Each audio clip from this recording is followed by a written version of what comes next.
Jesus, in chapter 12 of Luke, has been teaching. He comes to this place where he's teaching about the Holy Spirit and how important he is and critical he is for time and eternity. His teaching is interrupted by one of the listeners, one of the persons who was there listening to the sermon. He blurts out in the middle of the message. Someone, verse 13 says, in the crowd said to him, a listener to his teaching, "Teacher," because he's been teaching, "tell my brother to divide the family inheritance with me." There was a family conflict about their daddy's will. Daddy had died, and there was a battle between these two brothers as to who would get the money. This listener, not wanting to go to a Gentile court, Jesus being a Jewish rabbi, wanted Jesus to resolve their financial family conflict based on Jewish law, not secular Roman civil courts. And so he asked the rabbi, the teacher, to enter into this family dispute. And the family dispute was about the will, the inheritance. That would naturally involve money. It would naturally involve household items, maybe who would get the house. So it was either money or the things that money could buy. When he asked Jesus this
of intervening, Jesus has a curious response. He says in verse 13, "Man, who appointed me a judge or an arbiter over you?" Now, you need to know that the word "you" at the end of verse 14 is plural. You can be singular, you can be plural. It's plural. So Jesus is saying, who made me arbiter over y'all? If he was speaking Texan.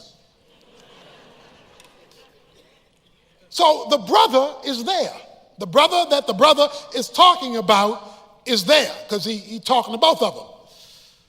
Y'all want me to fix this money problem, this inheritance problem, these possession issues between the two of you. Why does Jesus respond to the man's request that way? Jesus was speaking about spiritual stuff. The man interrupts it with financial stuff, possession stuff. It's as though the man was saying, okay, all that heaven stuff is nice, but I got to live right down here. And my brother got my money, and my money is funny.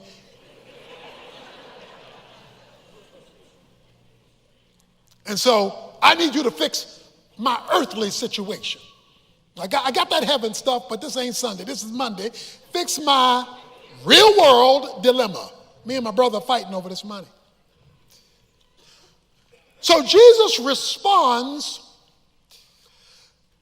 by telling him, if you invite me into your family dispute about your will, your daddy's will, then you have to understand that when the teacher, me, gets into your family discussion, I'm not going to limit my answer to merely your earthly dilemma. My answer has got to deal with the root and not mainly the question of the fruit. You asked me about arbitrating the conflict between you and your brother, but there's actually something deeper going on.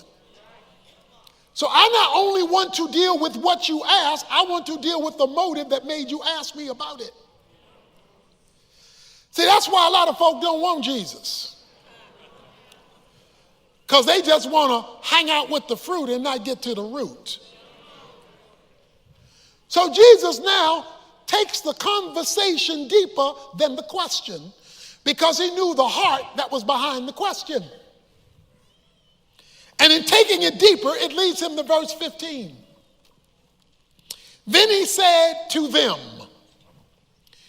beware, watch out, and be on guard for every form of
greed. For not even when one has an abundance does his life consist of his possessions. Oh, Jesus, you didn't take a man's simple question and turned it into something else. No, I've turned it into what motivated him to ask me about it. See, because that's a problem with Jesus. He's going to deal with your motives and not just with your information. It's like when you're talking to somebody and you say to them, well, what are you really asking me? He says, watch out for every form greed takes. For every form of greed. Greed in biblical terms has to deal with whether you have placed the physical ahead of the spiritual. So it can take personal forms where your pursuit of your career, your pursuit of your financial security, your pursuit of your reputation, your pursuit of your economic gain can push God out, and that's a form of greed. When your promotion in this world order pushes God to the sideline and the spiritual to the back of the room, you've now become greedy even if you haven't arrived there yet. Beware, he says. Look at how many couples, because greed has many forms. It has a family form. Look at how many couples divorce over money or fight over it. They battle, they go to war because this selfishness gets in the form of possessions and money. Debt accumulates because contentment is lost and it becomes a form of greed that intervenes and interferes with the harmony in the home. He says, beware. And there's some simple ways to know if you're greedy. If you're spending more time complaining than giving thanks, you're on the road to greedy if you're not there yet. If you're always talking about what you don't have and don't ever see what God has done, because that speaks of another proof, and that other proof is discontentment. Paul says, I've learned that whatever state I'm in, to be content, to be at ease where I am until God grants me more. It's not wrong to want to do better, to want to have more, but to be discontent is an indicator. To accumulate debt so that you have to rob God is a form of greed.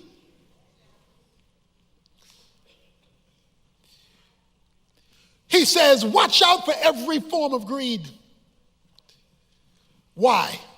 He says at the end of verse 15, because even when one has an abundance, more than enough, his life, not even when one has more than enough, does his life consist of his possessions.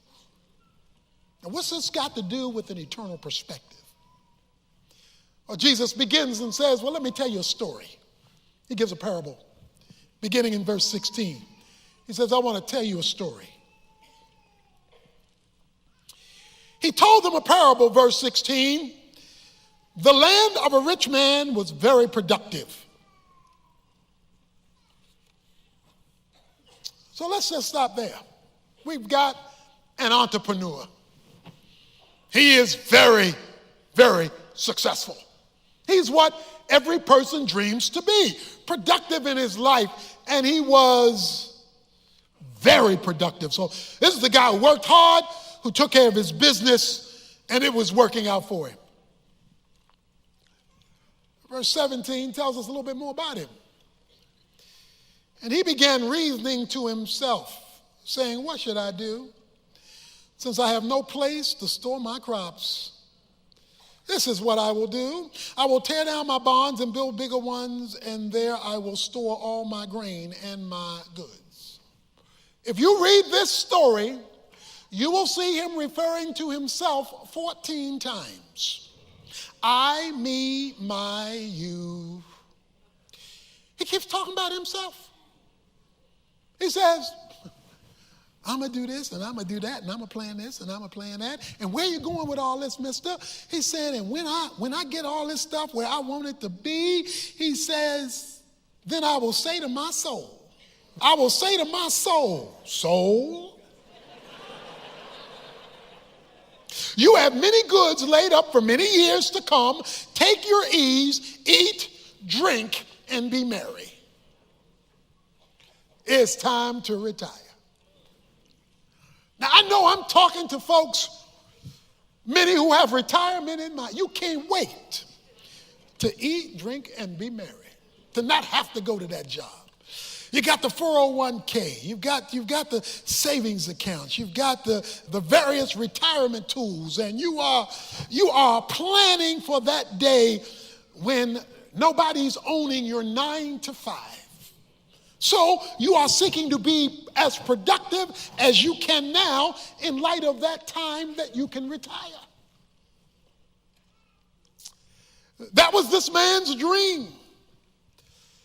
And he spent all of his working time to make that dream of retirement occur. Is that a problem? Is Jesus downing, planning for the future? No. Let me tell you what he's doing. Jesus says, but God said to him, you fool. You fool. You didn't hear me. You fool. What's the problem? This very night, your soul is required of you, and now who will own what you have prepared? Here's our problem with our productive entrepreneur. He had a major miscalculation. He was assuming something. He was assuming he was going to get to retire. He was assuming he was going to make it to Social Security. He was assuming eat, drink, and be merry. It was all about his party in time. He was doing what many people do today. Put off God till I have time. Put off God till I don't have to work. Put off ministry to others until I can get around to it. Right now, I got to build for my future. But he ran into two words. Two words that can reverse for good or for evil any scenario at any time. But God. See, you can't leave those two words out of your equation because those two words can totally reverse your situation for good or for bad. But God. When you leave God and the eternal perspective out of your plans, it's not wrong to have your plans. It's not wrong to be productive with your plans. He does not condemn the fact that this guy was working hard and wanted to enjoy the fruits of his labor. God's concern is he wanted to do all of that without divine consideration. He wanted to do that independently of God. 1 Timothy chapter 6, verses 6 to 16 talks about those who are rich, those who wanted to be rich. And he says the love of money is the root of all evil. Not money, but the love of it. Why? Because you put it before God.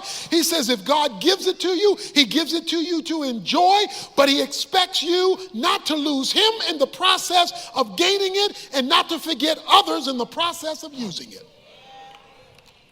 That's why he says in that chapter, be rich in good works. Let me put it this way. The more you're blessed, the more generous you should be, and the more helpful you should become for the benefit of others. Because there is an eternity around the corner. But God told him. God intervened. Isaiah 22, verses 12 to 14, and in verse 56, verse 12, he says, you say, eat, drink, and be merry, and you forget God. You plan your future out, and you are a fool, he says. The scripture makes it clear, it is appointed unto man once to die, and after that, the judgment. Death is not a period, it is a conjunction. You transition. You leave this earth by appointment. This guy made it. But what he forgot along the way was that everything he was using to make it depended on God. We've got some business folk here or business folk wannabes. Entrepreneur wannabes, okay? So God has a special passage for you. It's in James chapter 4, verses 13 to 16. He says, you businessmen, you say, we're going to this city and that city to cut a deal and make a profit. That's what you say. That's what you say. He says, but what you ought to say is if it's the Lord's will, we're going to go to this city and that city and make a profit. Because you leave God out of even the planning of cutting the deal. You're on your own. And that's why people can accumulate more stuff and be more miserable at the same time. So watch this. If your financial life is going up and your spiritual life is going down, you greedy. If you're more concerned, if we're more concerned, and we must be concerned with the responsibilities of time, but if that concern is boxing out God and the priorities of God in your time, your talent, and your treasures, then you've missed it. You've missed it, and this guy missed it, and God calls him a fool. So the question here today is, are there any fools in the house? So what God wants you to do with your life, while he wants you to plan for the future, the Bible tells us that it says, I want you to live for today. But he says, I want you to live for today like it could be your last, because it could be. Okay, so God, what's your point? What you want? What do you want us to get out of this from an eternal perspective? He tells you in his closing verse, verse 21, so is the man who stores up treasure for himself and is not rich toward God. There it is. He says, here's my point. He's talking to the man who wants Jesus to arbitrate between him and his brother. He says, you want to be rich for you, and there is no divine consideration in anything you are planning. You are planning this independently of God, because I want to get to the root. The more aware you are of your mortality, the more you live with different priorities.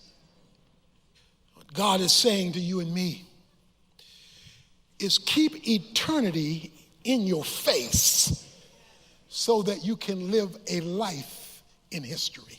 Don't say, next year I'm going to serve you, God. Next year I'm going to give you some time. And it's all about you, all about now, all about me, myself, I. It's all about that, God. I can't worry about any of that other stuff. I'll do that later. When later may never come. Jesus is saying, mister, don't be a fool. Don't be a fool. Yes, plan. Yes, maximize what God gives you, but not at the expense of God. At whatever level God gives it. You know, he uses the word here. So is the man who stores up treasure. I wonder how many folks here have storages. That's stuff that can't fit in your house no more. That stuff you want to hold on to, and we want to hold on to, we don't even know we're going to use it. We don't even know we're going to ever use it. But just in case, I might want to use it years from now. I ain't gonna help nobody else with it because I might need it, even though I don't need it. I could need it, and therefore I'll pay money to store it and forget that it's even there. Storing.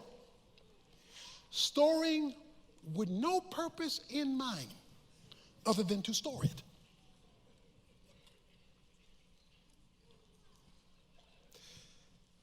I remember the Lexus commercial. Some years ago when Lexus came out, it was the new fancy car on the block, and they had the commercial with a dummy behind the wheel. A dummy. It was a dummy behind the wheel. Good-looking dummy, just a good-looking, well-dressed dummy behind the wheel.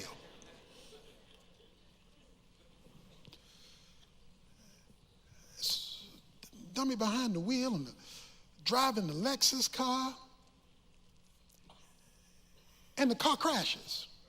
They wanted to show off the Lexus and how safe it was. You got a dummy in a car that crashed. We got dummies in life looking good crashing because they are fools. I like you sit down and you watch TV and they got commercials about medicines designed to make you better. To heal your sickness, to heal your hurts and your pains. And they advertise these medicines because they are there to give you a better life, to help you feel better. But then comes the warning. Some commercials spend more time on the warning than the description of the benefit of the medicine. There is one commercial that says this medication will help you sleep. Beware, it may give you suicide thoughts.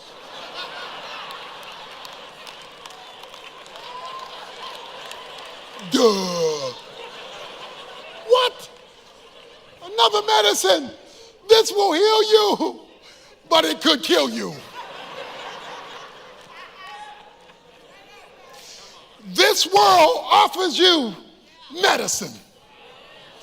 The medicine of prosperity, the medicine of notoriety, the medicine of security, the medicine of prosperity. It offers you the medicine, but what this world does not do is give you the warning.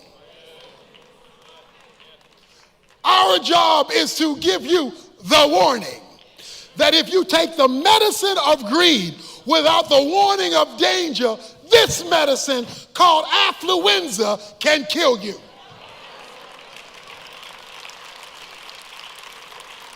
So don't leave God out if you want to have life and not just want to exist.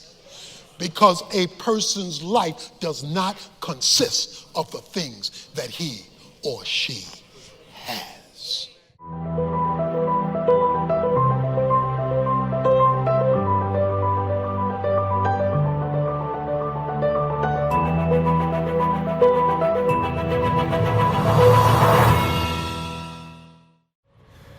Far too many people have settled for fake riches. They've settled for things that money can buy, and they've lost out on things that money can't buy. As you've heard today, if you're not rich toward God, it really doesn't really matter how much money you have, what's in your CD or your 401 or in your bank account, stocks, bonds. That has its place. There's a place for that. But what good is having a bunch of riches in time and to stand before God totally impoverished because you did not have a life that had eternal value attached to it? So what we've tried to do today is to refocus all of our attention on the eternal perspective of wealth. Because when you have that perspective, you can enjoy better the temporal provision of wealth. So don't be like our friend who in this passage didn't get to enjoy what he thought he would enjoy because the clock ran out. None of us knows when that clock's going to run out. When it does, make sure you